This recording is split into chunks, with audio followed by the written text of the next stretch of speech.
Welcome to Sports Path, the only news show on TV that doesn't say good afternoon and then tell you why it isn't. Spring sports have finally got started. Now that the weather has improved, we'll let you know how our Fab 5 teams did in their openers. And a bit later in the show, I will have some news and notes to share in Jamie's journal. The lacrosse season is in full swing, and a big game took place between a top team in the Classic Suburban and a top team in the Suburban East. It was White Bear Lake against one of their rivals, Mahtomedi, and here are the highlights. Rathmatter pushes it over. Back to Edwards on front for Larrick, and Larrick puts it away. Nick Larrick. Board, here's game. Passed in front. Peterson with a shot and a beautiful save, and then it's put away, I believe, by Costello. Played back by Erickson. Now in front, here's Nick. Larrick gets his second of the game. Nick Larrick. Go back, get a new ball. Now cutting in. Erickson shot, scores.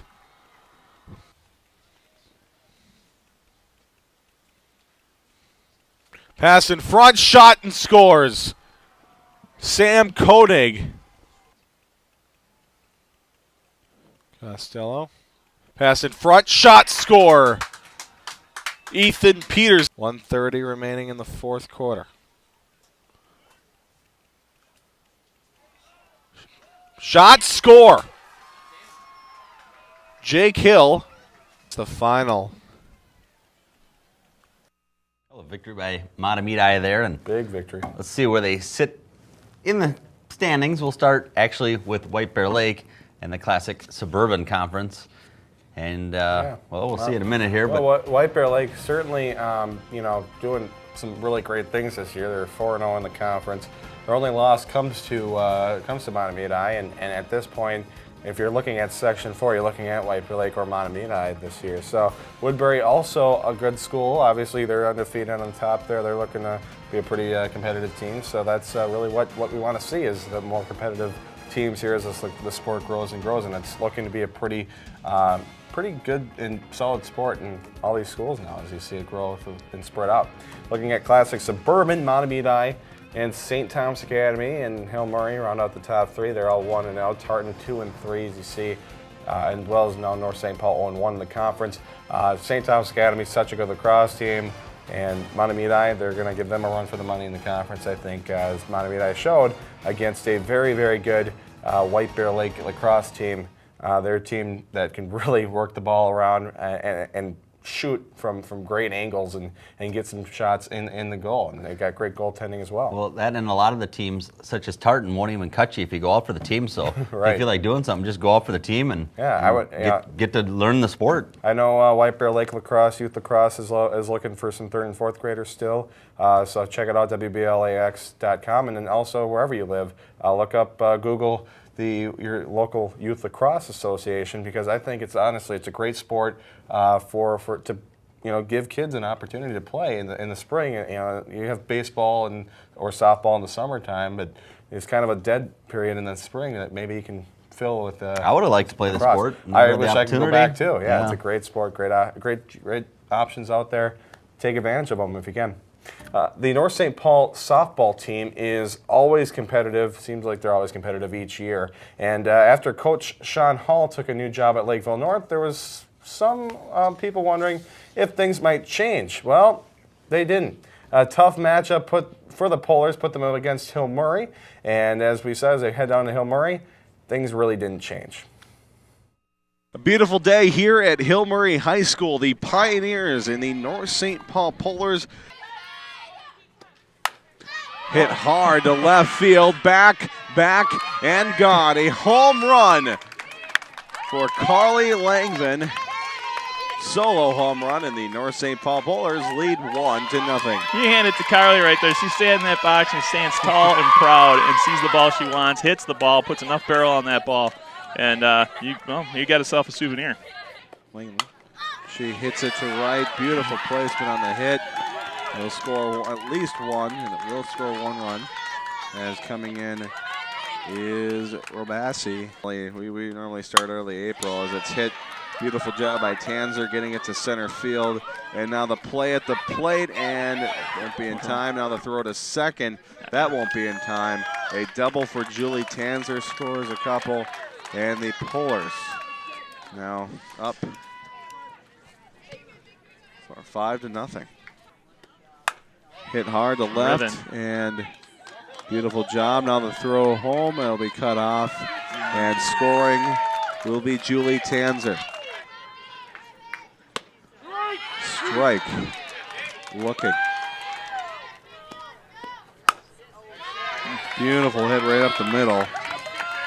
Langman will get one run in after a hit. Got a rundown. Tanzer scores. Now we have a rundown here. Langman rounded second. Now gets to second base in time. And now the throw at home. And another one scores on that play. Final score is going to be North St. Paul 10 and Hill Murray 0. And just nothing went right for the Pioneers. No, unfortunately it did not. They came out, they looked good in the first inning, and then it just unraveled after that. It was one mistake after the next, and North St. Paul capitalized on every mistake that they made.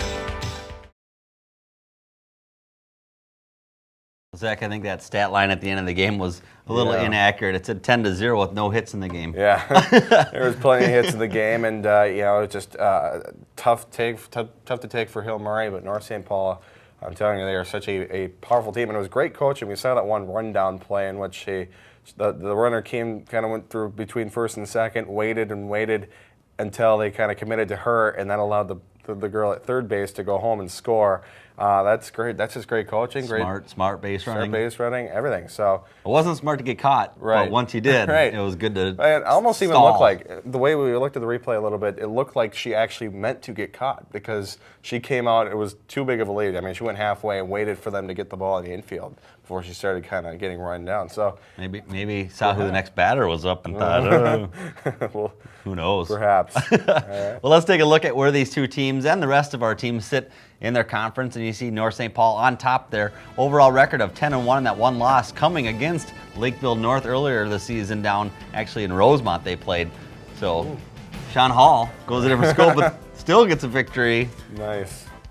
Hill Murray right there in second place, their first conference loss there against North, as you just saw. And it shows how dominant North St. Paul is of a team. I mean, they just took the #2 team in the conference down by 10 runs. So I tell you, North St. Paul is at least the softball team to beat right now in the Classic Suburban Conference, and perhaps a section as we get closer to that. Simley's had a good record there overall, 7-3, so not a bad. Just the conference is tight right now, but the overall records you want to keep an eye on too. And look at Hastings kind of running away with things. Surprisingly good this year. They've got some great players down there, and Forest Lake close behind, still undefeated in the conference, and overall they play nothing but conference games. White Bear Lake just not having a good year so far. Maybe they can turn it around, we'll see. But yeah, just kind of a weird year. They had a great finish of the season last year. Maybe they'll do the same this year as they went to the section final, if you remember that, Tim. Yeah, you just got to get hot at the right time. Right, so we'll see if they can do the same. Just need that first victory to get things rolling. Right, that's for sure. Well, let's switch it over and look at the baseball standings. And here's the Classic Suburban Hill Murray on top once again. The Hill Murray and Tartan are always really good. That's for sure. Mahtomedi has been coming on strong over the last, I don't know how many years. That's a good conference right there. Right, and you know, North St. Paul 500 right now overall in conference. In fact, all these games are going to most likely be conference games as they're trying to pack everybody in. All these games also are double headers as well. So you wonder about pitching and how that affects that and other aspects of the game. Same thing with Suburban East here. White Bear Lake 0-4 there at the bottom, and you know, East Ridge, you know, kind of a still relatively new school compared to all these others. On top, they're 8-2 overall, and record, and like I said, pretty much every one of these games because of the weather is going to be a conference game. You just kind of wonder how dominant Woodbury would be if Eastridge didn't pop up as a new school. I mean, Woodbury's doing quite well already, and to have Eastridge come along there. But one of my favorite things is going to North St. Paul and listening to James sing that national anthem. James Haas, shout out to him. Yeah, sure. Well, now it's time for a new segment here on Sports Path. It's time for Jamie's Journal. Jamie. Thanks a lot, Tim. First on my list, Mahtomedi was ranked the #1 high school in the state based upon factors such as student performance on reading and math proficiency tests, the performance of least advantaged students, and the school's effort towards college-level achievement. Congratulations to them. Second, 2 robotics teams have done quite well this year. Tartan received the Excellence in Engineering Award, an award given to just one team to recognize their elegant or unique solution to a difficult robotics engineering problem. North St. Paul Robotics team had a great year and will be headed to state May 18th, which will be at Williams Arena. Nationally, Minnesota ranks 3rd for the number of robotics teams behind California and Michigan. And since this is something that's kind of new to most of us, let's take a look at how it's actually played. Welcome to the 2013 First Robotics Competition and this year's game, Ultimate Ascent. Ultimate Ascent is played on a 27 by 54-foot field. Alliances of 3 teams each operate their robots from behind alliance walls at the ends of the field. 4 scoring goals are located in each alliance wall, located at 3 different heights. Each alliance wall also has feeder stations located at the ends of the wall. 2 large pyramids occupy the middle of the field, about a third of the way from the alliance walls. Each pyramid has 3 rungs leading up to the top, which can be climbed by the robots. At the summit of the pyramid is an additional scoring goal. Ultimate Ascent is played with standard flying discs of 3 different colors. The objective is to score as many discs as possible in the goals at the far end of the field. The harder the goal is to hit, the more points it's worth. Robots can track the reflective vision targets around each goal, allowing them to target goals from anywhere on the field. The match begins with each robot in contact with the pyramid at the far end of the field. Robots can be preloaded with up to 3 discs each. A 15-second autonomous period starts the match. During the autonomous period, robots can score discs using pre-programmed instructions. Every end goal scored during the autonomous period scores double points as a bonus. At the end of this period, human drivers step forward to take the controls. As the teleoperated period starts, teams command their robots to score as quickly as possible. Discs can be scored by throwing or placing them into the goals. Robots can hold up to 4 discs at one time. After gathering discs, they can try to score from anywhere on the field. Human players enter discs onto the field by passing them through slots in the feeder stations. Robots in the loading zone are protected from interference by their opponents while they receive discs. But robots not touching this safe zone have to deal with defending opponent robots. Near the end of the match, human players can throw discs onto the field and try to score. At the same time, robots drive to their pyramids and start to climb for bonus points. The higher they climb, the more points they will receive. Robots can climb up the sides or the corners of the pyramid, but they have to remain there as the game ends to collect their bonuses. Good luck, and we'll see you at the competitions.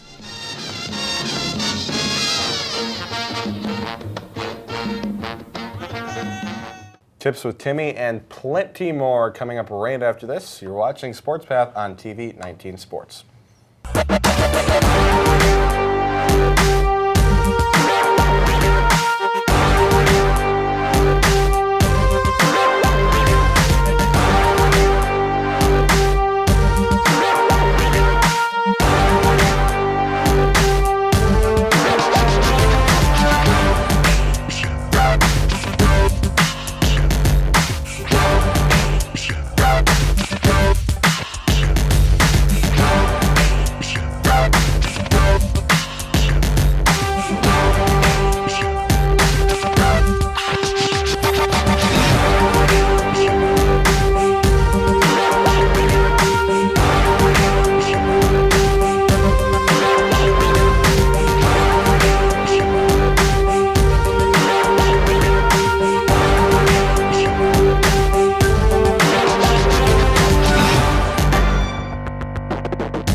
Challenging hitters when you're out in the field. You want to challenge them. And in challenging them, I always played outfield.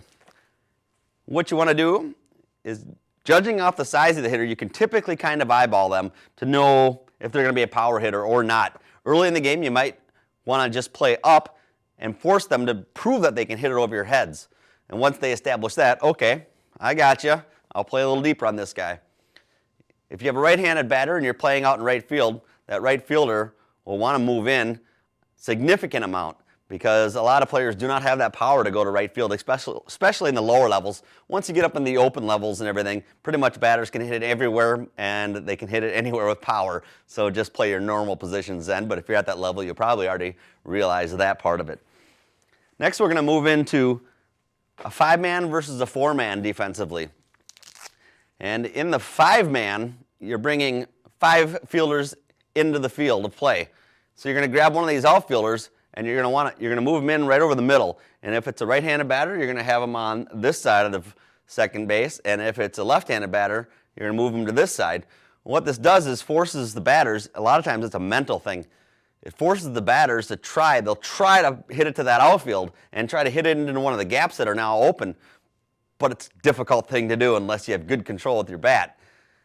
If a team starts hitting all those gaps, go ahead and move that fielder back out to the outfield and go back to this basic 4-man defense. A lot of times it depends on the levels, it depends on where you're at, but if you go to that 5-man, remember, it goes to the players' heads. Now, a good idea to go to that 5-man is if the opposite team, the opposing team, is hitting a lot of base hits through the infield. If they're hitting ground balls and they just keep finding a way through that infield, go ahead and move another outfielder up, spread the outfielders out. Keep it that way until they prove that they can start hitting the spots in the gaps where you don't have that fielder anymore, and that should help your game a lot. Hi, welcome back to Sports Path here as we are have some news to share. We're taking our next show on the road, and if you want Sports Path to come to your school, head to our Facebook page. That's what I was checking here. And vote for your school. In fact, we're going to be here for another few minutes here, so if you vote now, I may even give you a shout out. We're going to come out and record a 30-minute episode of Sports Path pending administration approval from your school, and voting will be on our Facebook page, facebook.com/TV19sports, and it will close Sunday at midnight, so be sure to share our Facebook page with your friends as well so they can vote, and maybe we can come out to your school as we're starting a kind of a Sports Path on location series, if you will. We'll see where we'll go. Yeah, and I think you could also, if you're on our Facebook page, go ahead. If you have somebody in mind at your school that you'd like us to interview, if your school wins, right, we'll try to arrange an interview with that person and see where it goes from there. Absolutely. And Tim, right now we're finally getting spring sports. It was our first show. We actually had highlights to show.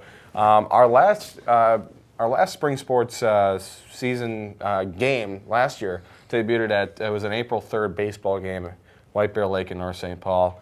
Our first game we've done this year was a May 6th softball game.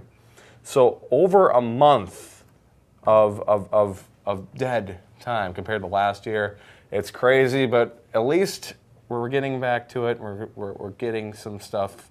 How are you feeling about the spring sports season here? Because it's kind of like... Wait, I want to get back to something before we get too far forward. Okay. Let's get back to the girls lacrosse standings. Sure. We haven't seen those yet, so we'll throw those up and let you know where the girls sit. We kind of zoomed right past this, but as you see, there's the standings for the girls, and Stillwater leading the way up there, undefeated in all aspects, looking pretty good. White Bear Lake in the middle of the pack there. Right. Early in the season for a late season, if you will. Right. So yeah, pretty exciting there, and going back to the girls lacrosse and among many sports affected, it's almost kind of like in a way how the NHL had to deal with its lockout, in the fact that half the season is gone. What that does is that makes the second half, or would have been the second half, much more exciting because you're having a lot more games crammed into a lot more places, and it's everybody's trying to get the games in. Certainly makes the activity director's job a lot harder, but it's really making for some exciting play. We've seen it in lacrosse already, saw in some softball here, and we're going to see more of that as it goes along. But it's kind of a way to get everything going so quickly that it's just such a great and awesome pace for high school sports that you don't normally see. And a lot of the softball games are being shortened. Right. So they go to 5 innings, play the doubleheaders, which actually, when I play softball, I like the doubleheaders. I go all the way to the field. I want to play for a while, Right. you know. So I hope that the players enjoy it just as much, and they're doing a great job thus far, just adapting to the new way of playing. It is only 5 innings. Let's hurry up. Let's get 2 games in. And get home for dinner. Yeah, that's for sure, and it's so crazy because you have not only the lacrosse trying to cram their games in, the baseball and softball, he's doing doubleheaders, tracks trying to get all their stuff in. Golf team has finally had their team select. Most teams are finally been selected, but now that was another thing. Where golf didn't even have their tryouts yet until May, and a lot of the golf courses were flooded, right, and such. You so, can't do that, or snow on them, right. So, yeah. We talked to Coach Nasvik last show about it, about how he wanted, he had a good approach to it. He said, "Hey, I don't want to rush these kids. I want to do it a day or two thing. He wants a normal full week." And so it's good to hear. At least what I'm hearing is that they finally have the team selected. They're ready to go. But now it's middle. It's hard for the coaches too. It's very hard for the coaches, and hard for the seniors as well. And Jamie was talking last show about it as well. It's like these seniors who senior year they're playing spring sports and they can't start until the year's almost done. It's crazy. But we're looking forward to getting some more games in. I believe we got Hill Murray, White Bear Lake Lacrosse on Friday. So look for that as well on TV 19. And again, be sure to vote for your school. We want to come out and see you guys wherever you are, and hopefully we can get out there to your school. Voting ends May 12th, and we already have a vote. It's for White Bear Lake, so we'll see. Hey, other schools, you better start going. You're down 1-0 if you're not from White Bear Lake. That's for sure. So the NHL playoffs are going on. Wild are down 3-1. Yeah. What do you foresee? They're not going to make it. They might win tomorrow, but I don't think so. But I do see a Chicago. They're good. Chicago going to the final, and I don't know if I see Pittsburgh. Pittsburgh and the Islanders tied at 2 right now in the series. They just seem too kind of wishy-washy. I don't see Pittsburgh going all the way over there, but I do see perhaps Ottawa making their run there. And also in the Western Conference, I should say San Jose has a good opportunity. They're playing well. They're playing some really good hockey, and their team, I said in the beginning of the year when they went on their initial run, that if they keep playing that way, they could go very far. So I'd say San Jose has a good opportunity as well, at least from the West. And Washington's playing well. Oh, Washington Capitals also very well. So Washington and Ottawa, I think, are my 2 teams at this point from the East. And on the West, San Jose and, of course, Chicago. And then also, going back to this really quickly, Minnesota-Chicago series, they're going to be rivals next year in the division. So their conference, they're going to be 4 conferences, and I'm looking forward to seeing how that goes. But, will definitely be fun. Also, in basketball, congrats to the Chicago Bulls, doing the impossible, beating Miami Heat. And so they're going to be interesting. Also, San Antonio Spurs. They beat them in the series? Beat them first game 1. Oh. Come on, game 1. It's a Miami Heat. Boy, come on. Wow, 1 game. Yeah, 1 game. We'll see. Watch them do it. Chicago Bulls going all the way. I'm calling it right now. Go. Well, for all of us here at Sports Path, we thank you for liking us on Facebook, and we thank you for watching once again. I'm Tim Peterson. I'm Zach Halverson. And I'm Jamie Dustin. And that's your Sports Path.